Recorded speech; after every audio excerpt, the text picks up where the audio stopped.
Well, Andy, let's talk about your moving into the radio television business here. How did you get involved in radio work?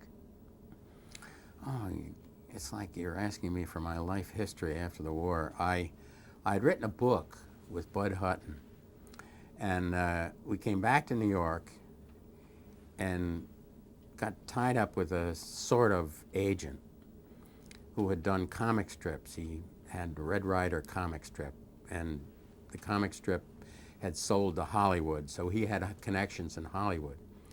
So this man, Steve Schlesinger, took Bud and myself to Hollywood. We stayed at the Beverly Hills Hotel in 1946. And we had lunch with all the people at the studio. They were going to buy this book, we hoped. So it was called The Story of the Stars and Stripes, not a very good book. And so we stayed there for about 10 days and lived like princes. Here we'd been sergeants about 2 weeks ago. And we came back on the Super Chief, had a great time.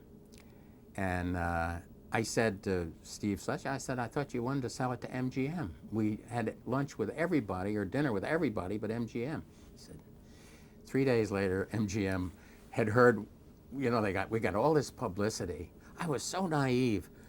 The big Hollywood columnists, we were the lead story in each one of them. I thought, boy, we're a pretty big deal. I didn't know you could buy that then, you know, pay them to put your name in the. So Luella Parsons, we were lead story in Luella Parsons that Bud Hutton and Andy Rooney had arrived in Hollywood. Nobody ever heard of us. So we got back to New York, and 3 days later, he sold our book to MGM for $55,000. Here we were, two guys just out of the Army on sergeant's pay. It was all the money in the world. We went to work out there for $1,500 a week. It was incredible. We didn't know how to write a screenplay. What were you asked to work on at the beginning? The Stars and Stripes book? I mean, that's Yeah, what you were yeah, doing. we were to turn it into a screenplay and had no idea what a screenplay was. And we worked on it for 6 months. And then a friend of mine named Arthur Gordon came to Hollywood and asked if I would go back to Europe. He was editor of Cosmopolitan magazine, which was quite a different magazine then than it is now. And he asked me to go back and do a series of 10 pieces for the magazine. And our contract was up in Hollywood anyway, so I went back to Europe for 3 or 4 months. And then how did you get into radio in New York from Well, there? after that, I went back to Albany. My wife had gotten an apartment while I was away. And I thought, well, you know, writer, he can go anywhere. This is a dream writers have, you know, they can wear, as long as I have my typewriter, what else do I need?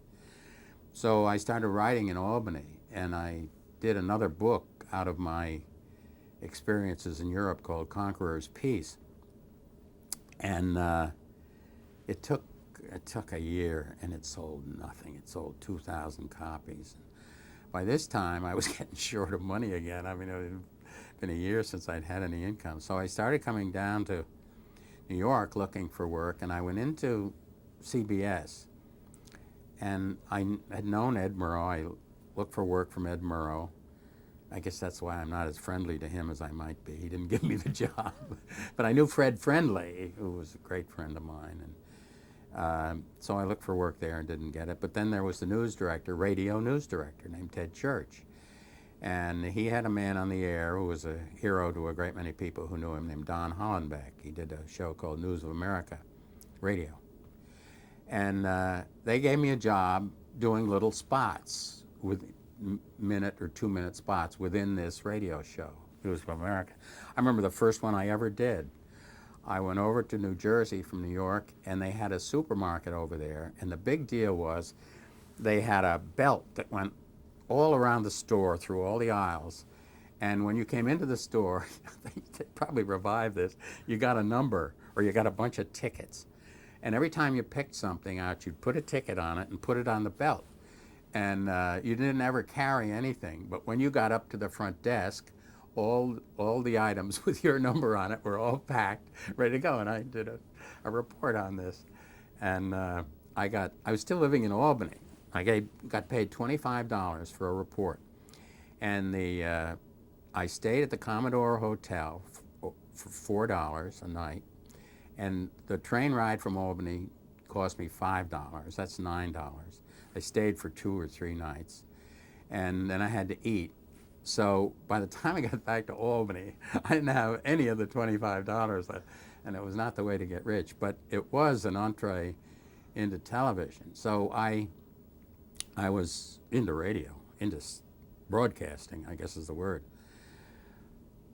I was going down in the elevator of the CBS headquarters building at 485 Madison one day, and Arthur Godfrey was in the elevator.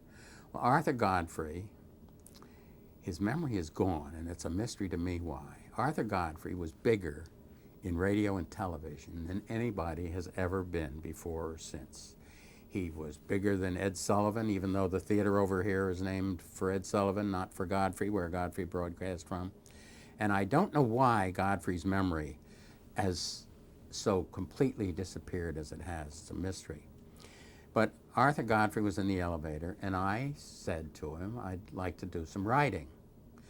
So he had 3 writers working for him, and he said to the head writer, with whom I became friends later, said, say, we've got this fellow, Andy Rooney, he's done quite a bit of writing.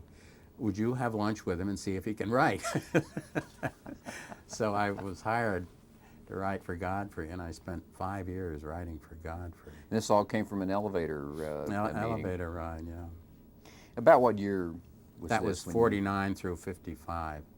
Oh, so you started in 49 with Godfrey. Well, so you became one of the show's writers. Yes, then. there were 4 of us, and I ended up, he fired the other 3, and I ended up the only writer.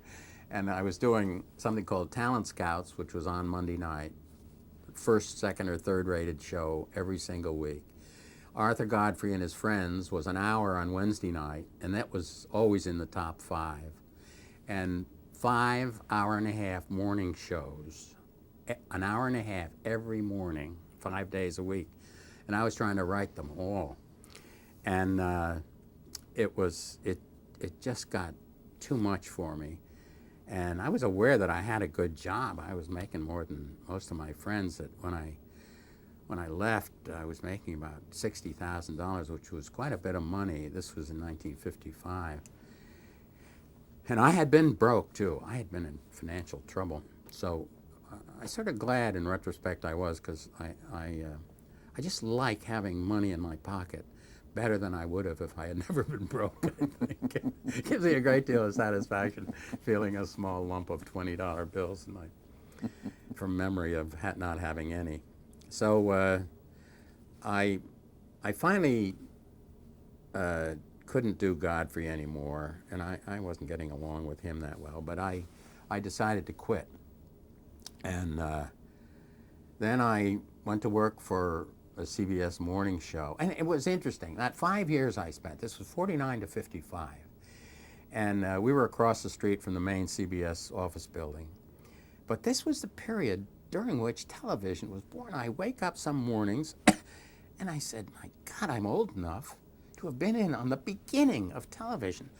As a kid in Albany, which was near Schenectady, where they really developed television, I remember they had experimental, WGY had experimental broadcasts of television in the 30s, but there was nothing commercial. And then, I mean, I was old enough to remember the first radio, KDKA, Pittsburgh. My father used to always bought good radio stations. So I saw the beginning of broadcasting. I shouldn't be this old. And so at CBS, Godfrey was radio. I mean, hour and a half, radio 5 days a week was a lot. And then CBS started fooling with television. And quite early on, color television, too. And but it was black and white. So they talked Godfrey into letting cameras into the radio studio. It was nothing. It was lost. They just decided, well, we might as well broadcast this radio show. And so they broadcast a radio show. Well, gradually, of course, television crept in, and the income from it rose, and they put lights in the studio specifically designed for television, and gradually the radio disappeared and the television came to the fore, and first thing you know, it was Arthur Godfrey's television show. And but I was not being technologically aware. I should have known more about it than I did. I remember we used to go across the street to the 485 Madison, and they had a beautiful girl up on the 19th floor and a color television camera. We used to go up and look at the girl because she was great looking, and she was for the salespeople to come in and see how good color television was, because CBS had this, was in business with something called Hytron, and they had developed this. The man who worked for CBS had developed the slow playing record, the long playing gold. The LP. Yeah, they had a long playing record, and they had made a lot of money for CBS with that. And he was apparently in on this color television. Well, it was a wheel that revolved somewhere in the television set, and the color was magnificent. It was much better than the electronic television, which Sarnoff and the people at NBC had. The difference was, and CBS put a bundle into this color television wheel because it was so good. And it was nip and tuck with the FCC, which one they would approve. Now, my history is not that good about this, but as I recall, the FCC concluded that they had to go with one or the other. You couldn't have both because there would be a confusion of which television set you bought and how you broadcast. So they settled on the NBC or the RCA technical color. And it was a great loss to CBS because the reason was none of the current television black and white sets could be adapted to this color television wheel. Everybody would have had to throw out their television set and start all over and buy a new television set which would accept this color television wheel. So they didn't do it. And the black and white sets, in most cases, could accept color if it was broadcast in color. So this was a big moment in television history. Well, Andy, let's go back a second, talking about moments in television history. Was the first time you ever saw a television broadcast back during those Schenectady Yeah, I think I saw days? one when I was in high school, yeah. Did you go to the New York World's Fair? I did in '39. They had Pedro the voter, and he was the mechanical man who was going to do everything for all of us, clean the house for the women and do the typing for secretaries and do the cleaning up. I mean, Pedro the voter, this mechanical man, was going to do everything for everybody in the world. And what happened to those mechanical men? I mean, they've all been taken over by computer chips. It was so much more dramatic than a computer chip. This guy who moved like this, you know, and did all these wonderful jobs. Did you see television at the World's Fair? Yes. You have any memory of that? I don't. It was something memorable, too, and I can't remember it. They had somebody doing something full-time, and I can't remember. Well, see, you were spoiled because you'd already seen it up in Yes. New York. So. Let's talk about God for just a second before we leave that. You worked with him from 49 to 55. You talk about the impact he had as a radio and television personality. Tell us a little bit more about Arthur Godfrey. Well, he was personally not really admirable guy, but he was a incredibly talented man who led television and the whole advertising industry in a direction that it has taken ever since. I mean, advertising, up till Godfrey, took itself very seriously. There was no joking around with a commercial. It was just hard hitting. And he started kidding it. You know, he had Lipton chicken noodle soup commercials. And he would say, well, they walk a couple of chickens through warm water, you know, and then they package it for you. And Lipton didn't know whether this was good for them or not. Well, suddenly Lipton sales takes off like nothing before with all these negative derogatory advertising.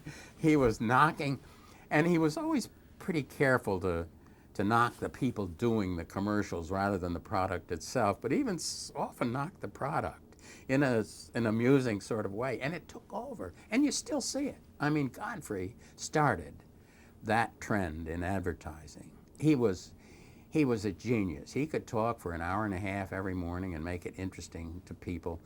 I still see people doing it some. He would just light on some current event. We wrote for him, but he often threw out everything we wrote. And then sometimes he would take something we wrote and enlarge on it. And sometimes he would use a lot of what we wrote. Some of it was just jokes, and some of it was substantial stuff that he could enlarge on. But he was very easy, and he did what the current television talk show people late night like Letterman, or what Johnny Carson did. He would involve the band and get involved with some situation he had getting out of bed this morning, or some life situation. And Godfrey was just very good at talking for an hour and a half in a way that interested a great many people. Why do you say that there were some things about him that weren't admirable? Oh, gosh, I don't know. Do I want to say that? I did not admire his attitude towards women, and he was a bully in many respects. Fortunately, among the people he bullied were CBS executives. I mean, they hated him. He was just stuck it to CBS executives. Anybody who tried to push him around, he wouldn't take it, and he protected all the rest of us too. If I wrote something that they didn't like, he would come to my defense. No question. I am close to getting fired twice, and he wouldn't have any part of it for something I had written that one of the sponsors objected to when they went to CBS executives, and they came to me. Do you remember what that was that you had written, what the nature of it was? No. Just something they didn't care for, and he defended you. Yes. What was the difference? Did you have to make any changes in your writing for radio versus television? You were in that period of time when the Godfrey show, it sounds like, sort of did an evolutionary change from radio to television. Oh, that's. Did you have to change your own writing? Well, that's a long answer to a simple question. It's long for me because there is nothing that interests me more than writing, and nothing I know more about. And I realized I had started writing for print, and the fact of the matter is that no one speaks as he writes, and no one writes as he speaks. So if you, me as a writer, are writing something for someone to say aloud, you have to find some compromise area in style, halfway between how people speak in real life and halfway between where they write. Because you cannot write the way people speak because it's too discursive, as I am being discursive now. I hesitate and I pause and I say and I repeat myself. I go over the same things, and there isn't time. So you've got to, part of the trick of writing for somebody who's going to say it on television is to boil it down, say things as succinctly as you can without sounding unnaturally abbreviated. So yes, I had to make a lot of concessions writing. The difference between writing for radio and television is not as substantial as the difference between writing for print and writing for spoken word. But there are a lot of things you could do for radio that you couldn't do for television because people are watching somebody say. But I have always been bothered, and I suppose because I think of it as being something that does not reflect well on me as a writer for television. Writing for television and radio has never gotten much attention from serious writers or from serious critics. And a great many good writers would not dream of writing anything for television. And part of that, and I like to think this, and naturally I would, is because they don't know how. That's one of the reasons they don't do it. But it's too bad that more good writers have not been attracted to do work for television. And there have been some good ones, but their names are not as well known as the novelists who write. For instance, Seinfeld was genius. That was a job of writing genius. And those people who did it should be as well known as Ernest Hemingway, and they're not. Mm-hmm. Mm-hmm. James Michener used to always say that he never wrote for radio or television because he didn't know how. Oh, did he? Mm-hmm. Congratulations, James. Yes. There's one thing about Godfrey I want to ask you about. One of the early historical incidents in television, the development of television, was the incident that occurred on the Arthur Godfrey show live when the singer Julius LaRosa was fired on the air. Arthur was out on this little studio we had in 49 East 52nd Street, and the writers were back in the what would be called the green room. It was a waiting room, and the singers used to wait there with us, and we'd laugh and joke and make nasty remarks about Godfrey because he couldn't hear us. We were listening or watching the show. And Jeanette Davis and Frank Parker and Julius LaRosa were the Cordettes, and the Mariners were all back there with us making crude remarks. And Julius LaRosa, and we would send out notes to Godfrey every once in a while. If something happened, we thought of something funny, we'd send it out, and one of the guys would slip it to him. And so Julius LaRosa goes out, and he sings his little heart out. And he finishes, and he comes back, he applauds the audience, comes back into the room where we all are. We're watching Godfrey, and Godfrey says, "That was Julius's swan song on CBS. He's on the Godfrey show. He's striking out on his own now, going his own way." Julius says, "Did I just get fired?" He just got fired. Arthur fired him like that. Julius had booked a couple of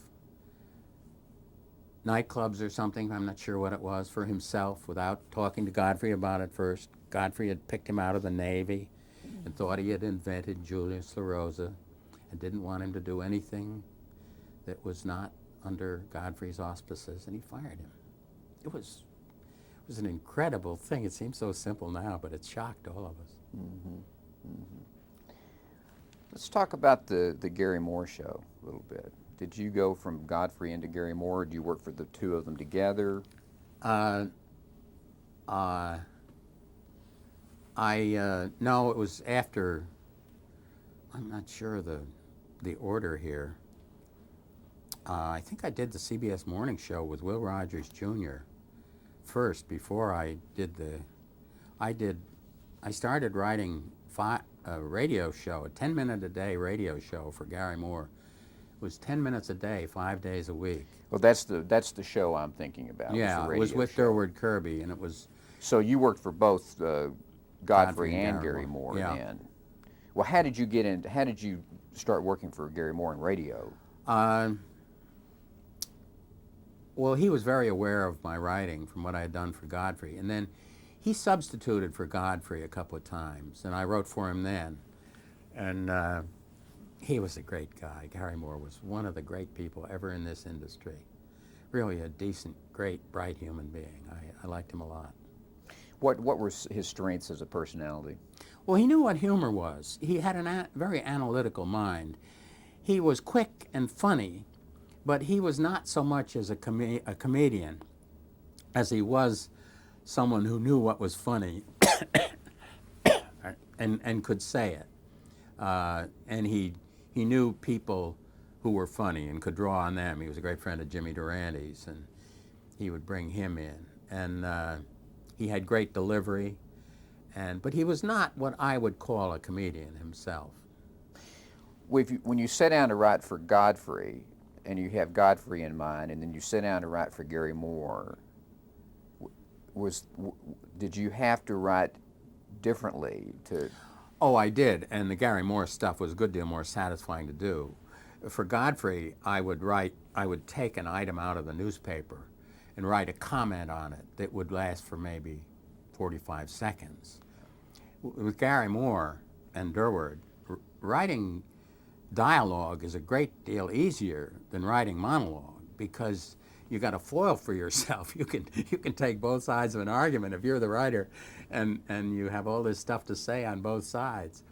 And so that's what I did with Gary Moore. I would pick a subject, and Durward Kirby was his buffer, and I would take both sides of an issue on neckties or anything else that came up. So it was fun. I quite enjoyed writing 10 minutes a day for Gary Moore for 5 years. It was fun to do, and it enabled me to explore a great many areas of interest that I otherwise would not have done. Well, did you also do some writing for Herb Schreiner during this same period? I did. No, that was earlier. Herb Schreiner, I think Herb Schreiner was probably a substitute for Godfrey when I wrote for him. I'm not sure. Herb Schreiner was a brilliant comedian and had a tragic death. You know, he tinkered with cars, and he went to Florida on vacation, and he had some hot car down there. I never saw it, and he took the wheels off and was fooling with the engine, and he took it out to run it around. It was a fast car, and I forgot to put the bolts on the wheels or something, and he hit a tree and was killed. He was young. And Sam Levinson? Sam Levinson. I wrote for Sam Levinson as a substitute for Godfrey. And then on another show after that he had on his own. Sam Levinson was a comedian, unlike Gary Moore. Sam Levinson was a real good comedian. He knew what jokes were. And he was also, he studied comedy. He had a brother who worked with him, and they both lived in Brooklyn, and his brother had a file catalog of jokes. I mean, he had a room full of jokes. And Sam Levinson would get doing a story, and a routine, and he'd get somebody to call. He said, "Get my brother and ask him about what shoe. Got any jokes about shoes?" And he'd call back with his file catalog jokes about shoes, and Sam would do the shoe jokes. But he was a funny guy. I was with him down in Florida once, and I was doing some stuff. He was making a speech in front of a big crowd at the Diplomat Hotel with a ballroom that took 2,500 people. And so I did a lot of material for him. And so I took it up to him, and we were going through it. And I said, "Sam, they're coming into the dining room now. I think you better get down there." "Oh," he says, I'm not going down there now." I said, "I'm not going on till 9 o'clock. He said, "You know, I grew up in the Borscht Circuit, and then I had to eat with him at the Catskill Mountain retreats." He said, "Now, if I have to eat with him, I charge him extra." I feel that way now.